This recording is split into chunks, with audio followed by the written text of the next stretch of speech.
হিন্দু হয়ে অন্য ধর্মের ছেলের সাথে প্রেম ভালোবাসা করে পালিয়ে বিয়ে করাতে জীবিত প্রথম বর্ষের কলেজ ছাত্রীর আজ বাড়িতে শ্রাদ্ধ ক্রিয়াকর্ম করে সমস্ত ডকুমেন্টস পুড়িয়ে সম্পর্ক বিচ্ছিন্ন করল ছাত্রীর মা, বাবা, কাকা, কাকিমা। ছাত্রীর নাম রিয়া বিশ্বাস। প্রথম বর্ষের ছাত্রী এলাকার মুসলিম ছেলের সাথে পালিয়ে বিয়ে করেছিল। বুঝিয়ে ফিরিয়ে এনে আবার চলে যায়। এবার আর সম্পর্ক রাখতে চায় না বলে পুরোহিত ডেকে নিয়ম নিষ্ঠা মেনে জীবিত মেয়ের ছবিতে মালা দিয়ে শ্রাদ্ধ করল কাকা ন্যাড়া মাথা হয়ে।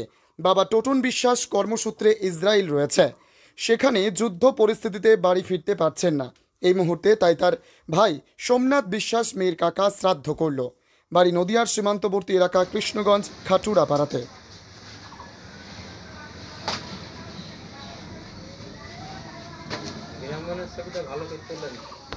আপনি কি হয় ওর কাকি হই? শ্রাদ্ধ করছে কি আজকে? কাকা, বাবা বাড়ি নেই তো কাকাতে শ্রাদ্ধ করছে। বাবা কোথায় থাকে? বাবা হলো গিয়ে ইসরায়েলে থাকে, বিদেশে। আচ্ছা, তো কেন জীবিত মানুষ শ্রাদ্ধ হচ্ছে কেন? জীবিত মানুষের শ্রাদ্ধ হচ্ছে কারণ ও মুসলিমদের সাথে চলে গিয়েছে, সেই জন্য মনের অনুরাগে সেই জন্য শ্রাদ্ধ হচ্ছে। ওকে আমরা নিয়ে এসেছিলাম, ওকে আমরা অনেক বুঝাইছি, বুঝানোর পরেও ও বুঝ আমাদের মারিনি, সেই জন্যই ওরা আমরা শ্রাদ্ধ করছি। আবার চলে গিয়েছে। আপনারা মেনে নিতে পারতেন না, মুসলিমদের কোনো মেনে নেওয়া যায়? আমরা এক ধর্ম, ওরা এক ধর্ম।